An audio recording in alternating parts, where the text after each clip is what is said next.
As soon as I realized that I was getting on the ground and they were really arresting me, my hands were in the air. Chaos at the state fair after video surfaces showing police punching and tasing a man holding his toddler. The family and witnesses speak out, and the Palmer Police Department responds. Plus, the Anchorage Assembly heard from both sides of a proposed ordinance that would make marijuana consumption legal in public, why it's now postponed indefinitely. And we are not in Kansas anymore. The Wizard of Oz is getting a high-tech makeover inside the Las Vegas Sphere.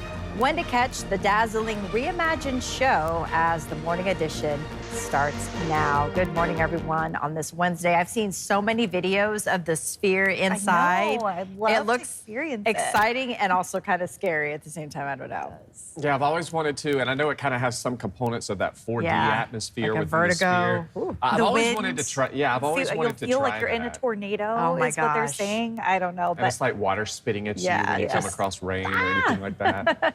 Speaking of rain, it has made a return to South Central, and this is kickstarting a wetter weather pattern across the region. That rain began to arrive late yesterday afternoon into the evening hours. Of course, the first half of the day, we did manage to see some sunshine breaks in the forecast, and temperatures this morning sitting in the upper 50s to near 60 degrees. And yes, we're still holding on to a breezy weather pattern across South Central. Winds currently gusting up to 30 miles per hour in the Anchorage Bowl. And while we are expected to hold on to some rain today, we will see some dry time. You can see that system that's pushing, or the rain showers pushing northeast into the Matsu Valley this morning. On the backside of that, we do have some drier weather. So we'll see several hours of additional dry time today before more rain builds in throughout the afternoon into the evening hours, with tomorrow really favoring to be the wettest day that we've seen so far this week. We're already up to 300ths of an inch of rain in both Anchorage as well as Palmer, over 1/10 of an inch of rain in Portage. Now, by week's end, we'll see many areas across South Central where 1 to 4 inches of rainfall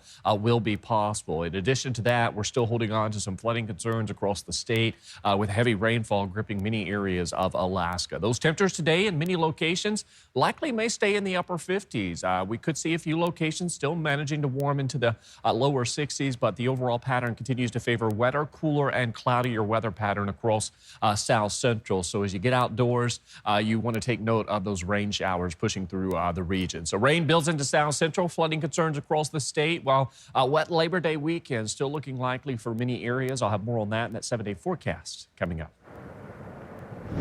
in our top story this morning, it's a confrontation gaining a lot of attention. What started as a night out at the Alaska State Fair ends with the father tased, his toddler caught in the struggle, and witnesses capturing it all on camera. Yeah, now Palmer police are facing some tough questions about how far things went. We do want to warn you that what you are about to see could be disturbing.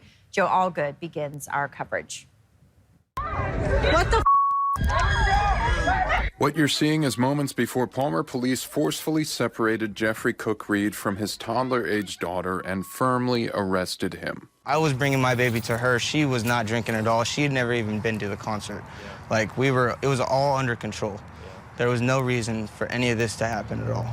The child's mother, Mercedes, was waiting for Cook Reed and their daughter in the fair parking lot. I don't feel as if it was right for them to try to take her away at any extent. As being the police, right? Yeah. Yeah. The whole situation was fine until that incident happened. A bystander going by Marie happened to be filming her own child nearby. It was traumatic for me to watch. And my kid was right there. That stuff shouldn't be happening at a fair when there's a bunch of people around. They could have handled it 100 times better in 100 different ways. According to Palmer police, there was a warrant out for Cook Reed's arrest, which he says he was unaware of. They had never told me any reason on why I was being arrested, anything. There was no communication between us. Unfortunately, both Cook Reed and his daughter sustained injuries from the altercation. She had gotten hit in her head, and then On her arms, she has bruises from them holding her arms. If you roll up her arms, you can see them visibly on her arms. That's traumatizing. While Palmer police released a statement saying they are investigating the incident, they have not yet responded to a request for comment. They knew that I was recording and they did what they did anyway. I just hope things can change from here on out. That it's just not okay. You know, the police are there to protect and serve. not to do this kind of stuff. Joe Allgood, Alaska's news source. The Palmer City Council held a regular meeting last night, and while they did address the incident, not much more was said other than the fact that the city will also be involved in the internal police investigation. New this morning, NORAD detects another Russian aircraft operating in the Alaskan Air Defense Identification Zone, or ADIZ. U.S. fighters intercepted it on Tuesday. That's according to NORAD. The agency says 2 F-16s were among those dispatched. According to NORAD, the Russian military aircraft remained in international airspace and did not enter American or Canadian sovereign airspace. It's an increasingly common occurrence as 3 Russian aircraft were intercepted off Alaska 3 times in the span of a week last week. Officials continue to stress the activity is not seen as a threat. It's been what leaders at the Delta Greeley School District have called a challenging time this summer after losing 2 former students to suicide and also a supervisor dying from medical complications. We have a strong community here, and the way we get through it is through supporting each other. The district says the 16-year-old had been part of their community for years, adding, like other Delta Greeley students, he enjoyed nature and was very outgoing when it came to being outside and riding ATVs. According to state troopers, the crash happened near the Richardson Highway and Delta Junction Saturday morning after the teen driving a side-by-side ATV crashed into a gooseneck trailer hitch. An adult passenger in the ATV was also injured. And as always, if you are someone or you know is struggling with depression and needing assistance, you can always contact the National Suicide and Crisis Lifeline at 988. The school also has support staff available for students and families. A woman is recovering this morning after she was attacked by a bear early Tuesday morning. It happened near the Pillars boat launch on the Kenai River. Troopers say the woman left her home on Chinook Drive while it was still dark to go jogging, and that's when the bear attacked. It's now put the entire neighborhood on alert. She made it probably 50 yards from her house. The bear came out of another property. It looks like attacked her. Not sure how. We haven't talked to her yet. But bear attacked her and drug her approximately 100 yards down the road onto this guy's property. Troopers say a neighbor found the 36-year-old woman bleeding in the woods with serious injuries to her face and head. She was medevaced to Anchorage for treatment. The bear has not been located, and troopers are urging people in the area to stay alert. Turning now to the latest from Tuesday night's Anchorage Assembly meeting. Many came to give testimony over a proposed marijuana ordinance. The ordinance in question would have allowed those of legal age to consume marijuana inside a licensed retail establishments consistent with state law. Assemblymember George Martinez supported the bill, saying the state has already put forward guidelines that municipalities can follow to allow on-site consumption.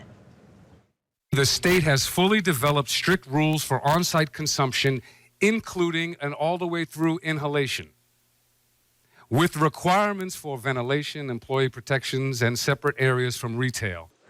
Those opposed to the ordinance felt public safety would be compromised, including those that were concerned about potential negative health effects from smoking the plant indoors. It is clinically proven that cigarette and vaping smoke contain cancer-causing chemicals. Secondhand marijuana smoke contains many of the same cancer-causing substances and toxic chemicals as secondhand tobacco smoke. Furthermore, ventilation systems cannot eliminate the health harms from secondhand smoke exposure. The ordinance was postponed by the Anchorage Assembly indefinitely in a 7-3 vote. Cleanup efforts are underway after a diesel fuel spill near a school in the Ketchikan borough. This spill happened a little more than a week ago on August 15th after fuel leaked from the generator room of Point Higgins Elementary School in the surrounding area. Nearly 3,000 gallons of diesel fuel has been estimated to have seeped from the gas line. We've had some issues of it outside the borough property, but it has not got into the ocean. We have booms out there working with contractor and the Coast Guard's monitoring. They have absorbent barriers up along the outside the area, as well as the recovery on the property. There have been no reports of any wildlife being affected from the spill. While school isn't in session yet, the Ketchikan Gateway Borough School District announced on Facebook the Point Higgins property will be closed as recovery efforts continue.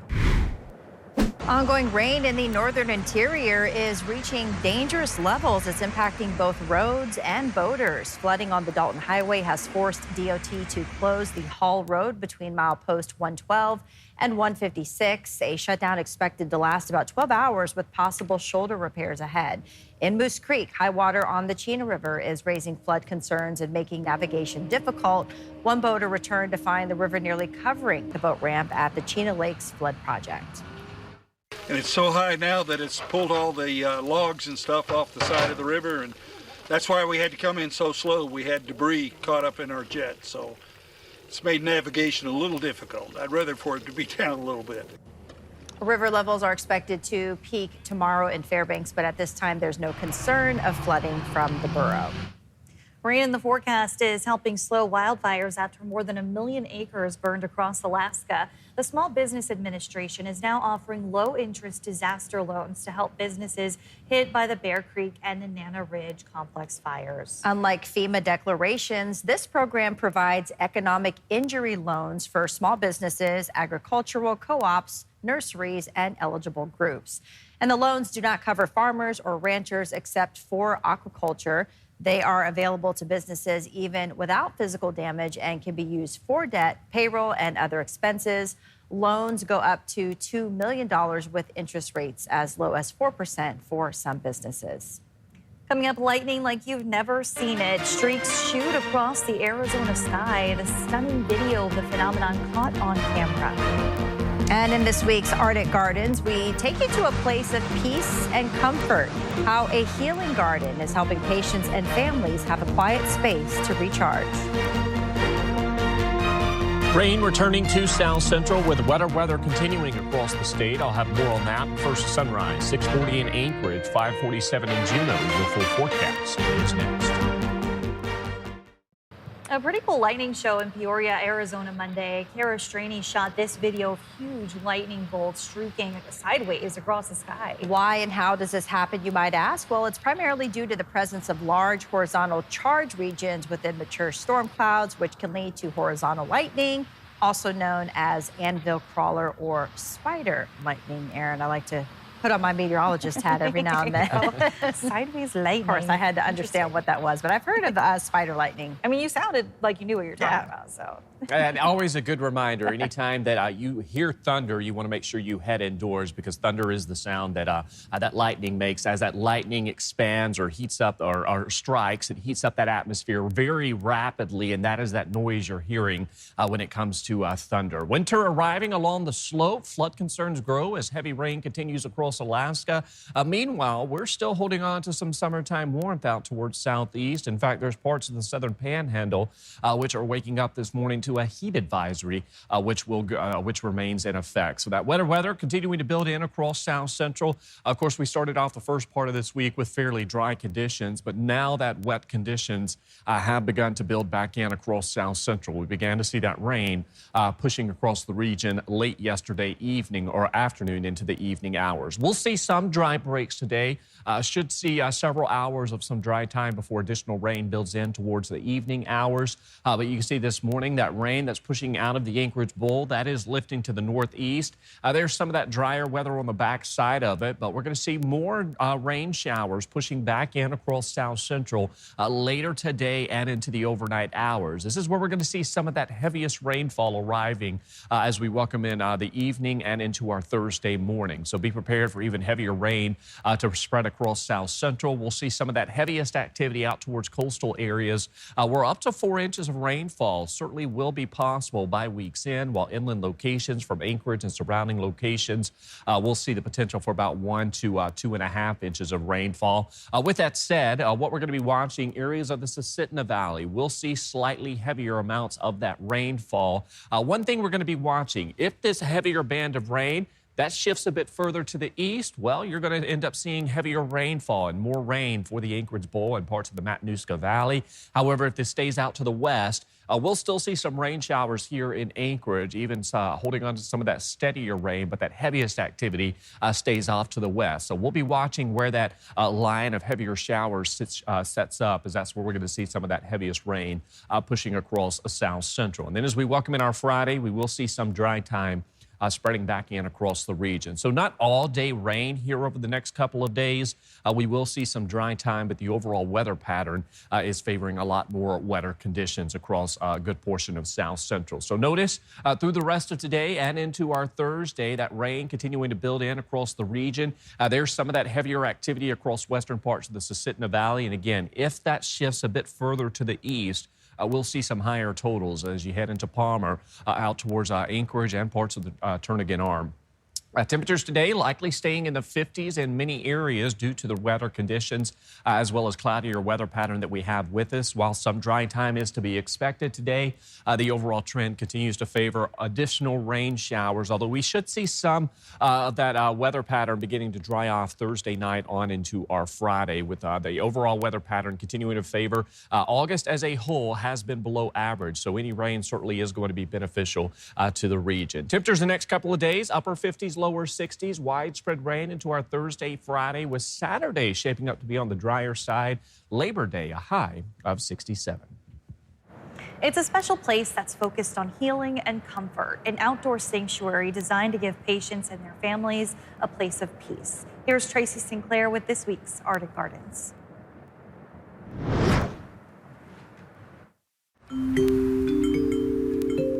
Just outside the doors at Providence, Alaska Medical Center, tucked behind the building, you'll find a garden, one meant to heal and bring peace.